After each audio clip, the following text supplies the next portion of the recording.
Welcome to Under Heaven, where women come together for honest conversations and spiritual growth. Here we embrace laughter amidst life's ups and downs, finding joy in the journey. Through faith and friendship, we learn and grow together, strengthening our spirits. In times of difficulty, we will be here offering support and understanding. Feel encouraged and let's draw closer to God together. Here's our host, Trish, ready to guide us on this enlightening path. Hello, welcome to Under Heaven Podcast. I'm your host, Trish, and I am so glad that you're here today. I hope that you've been blessed by what you've been listening to. We are here to just glorify God, to build each other up as women of God, and to go forward and spread the good news that we are loved and we have a purpose. I talked previously a little bit about Romans 12:1, where it says to offer our bodies as a living sacrifice. And today I want to talk a little bit about what that's like. I shared that when I was a new Christian, this was a verse that God had put into my spirit, that I was a living sacrifice for Him. And before we start, I want to read to you from Romans. I'm actually going to go back to Romans 11 because just to get a little background of what he's talking about in 12:1. Romans 11:33 says, "Oh, the depth of the riches, both of the wisdom and the knowledge of God. How unsearchable are his judgments and his ways past finding." And on down to 36, it says, "For of him and through him and to him are all things, to whom be glory forever. Amen." Okay, let me go over to 12:1. Sorry, we'll get there. How's your day going? Have you found something today to rejoice over? There's always something. We opened our eyes, we got out of bed, took a breath. Even the little things are important. Sometimes the little things are more important, aren't they? In fact, I think we have the verse that says the little foxes spoil the vine. It's those little foxes, those little things that can be very important.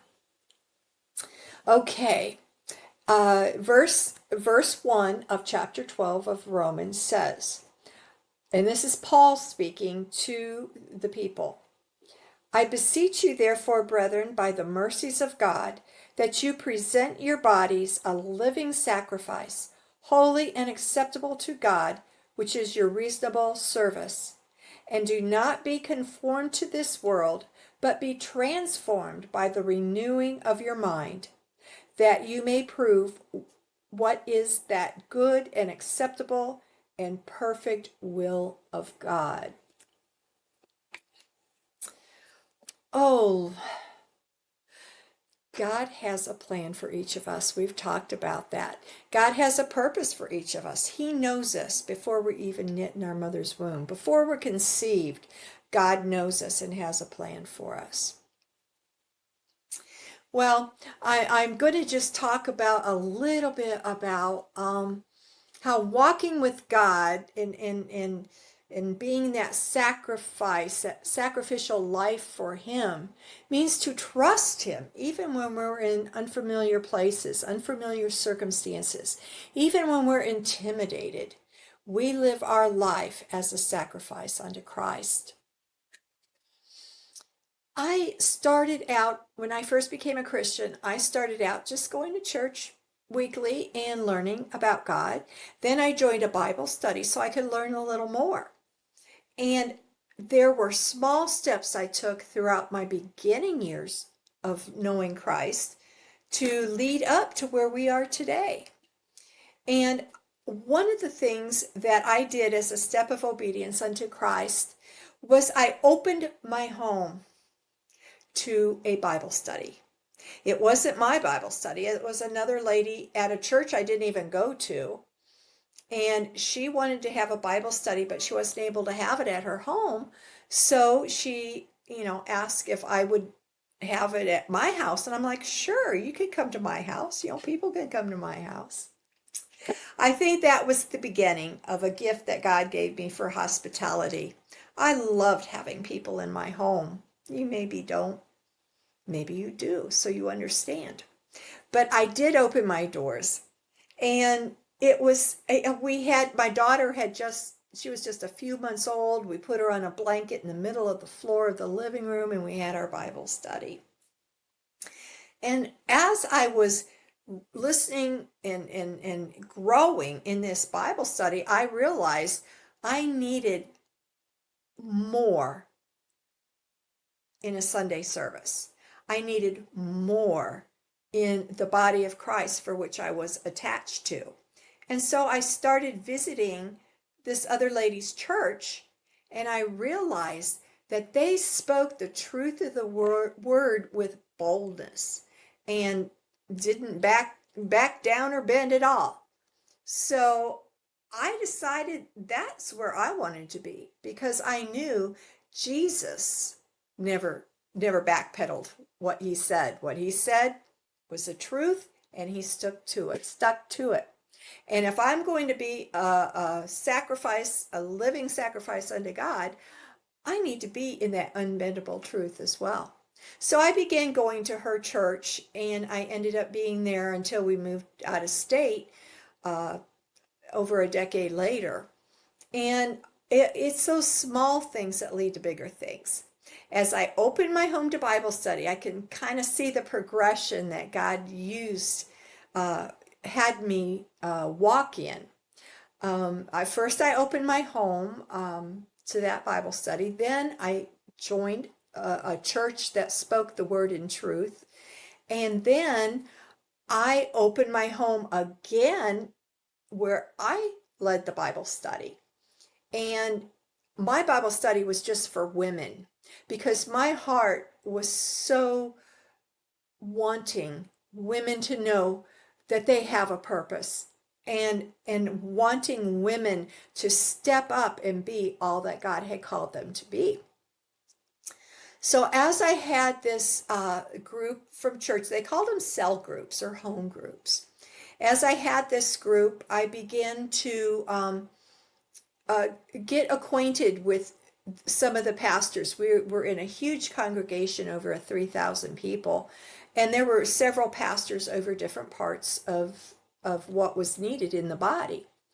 And I began working, volunteering with the newcomers pastor, because I had such a heart for people, and women especially.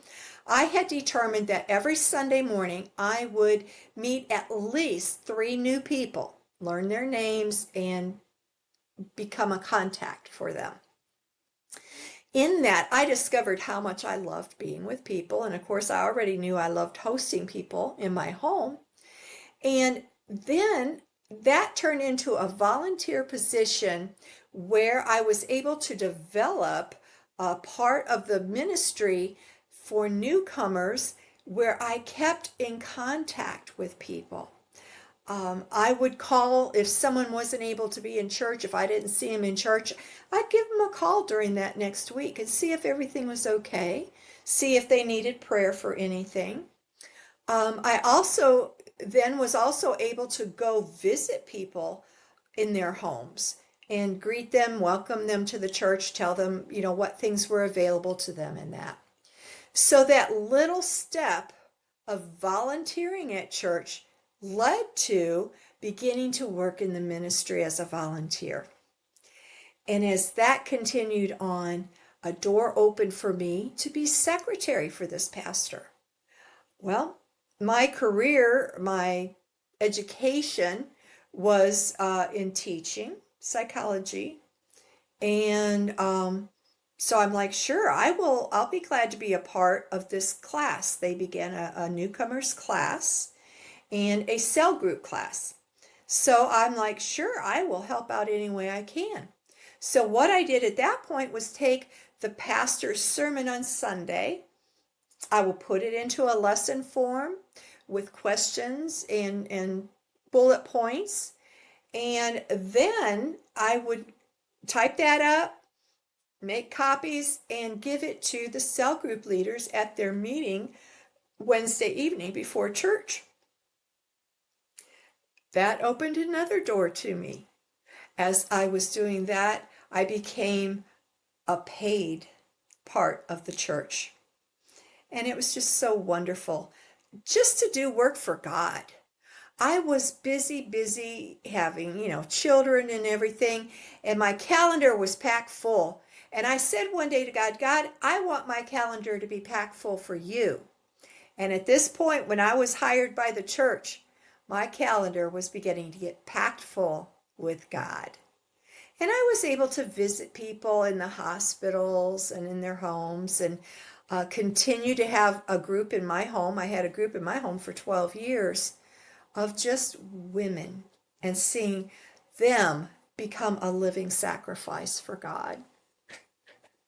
So I eventually became a lay pastor, and I was so blessed to work alongside many well-known ministers that would come to visit. Our church was an international church, so we did have people from around the world, and it was so amazing to see God working in the lives of all these people. And I just wanted to, I need to cut this short. There's just so much to say, but I wanted to let you know that we cannot allow fear to hold us back. We need to go forward in faith and know that God will open that door. Next time I'm going to have to tell you about the time I was a part of the youth ministry for a whole week. And it was absolutely amazing, and it was life transforming. So I want to encourage you to know that as you pray, as you read the Word, as you learn and fellowship with other Christians, your ministry, your call, that ministry may not be in church, may not be in the pulpit, but what God has created you to do begins to just open. The doors just begin to open, and you begin to flower. So what area in your life is keeping you today from being a living sacrifice? Is there one? Ask God. If there's anything holding you back, I have to do that. Even after 40 years of ministry, I still sit in reflection before God for Him to show me my heart, to show where I may be trying to do things on my own instead of letting Him do them. Well, I hope you enjoyed today. This time just goes so quickly. Be sure to click like and subscribe, and I hope you'll share this with someone else. I will be back again. Oh gosh, I have so many stories I want to tell you. I have so many guests that want to share their stories with you, because you know what happens with these stories? It encourages us. It encourages the teller and the hearer. And Jesus told a lot of stories, and I'm here to present some of those stories from people just like you and me. Thank you again, and remember, we're going to speak life, we're going to choose hope, and we're going to know that we are loved by God under heaven. Have a great day. Thank you for tuning in to the Under Heaven podcast, where every episode brings you closer to the heart of faith. Remember to hit like and subscribe and join our growing community, inspired by divine love. Your comments mean the world to us, fostering a vibrant dialogue rooted in spirituality and connection. By sharing our podcast, you play a vital role in spreading the love of God to others in your life. We're grateful for your support and can't wait to continue this journey with you in our upcoming episodes. Together, let's embrace the hope and light that each moment with God brings into our lives.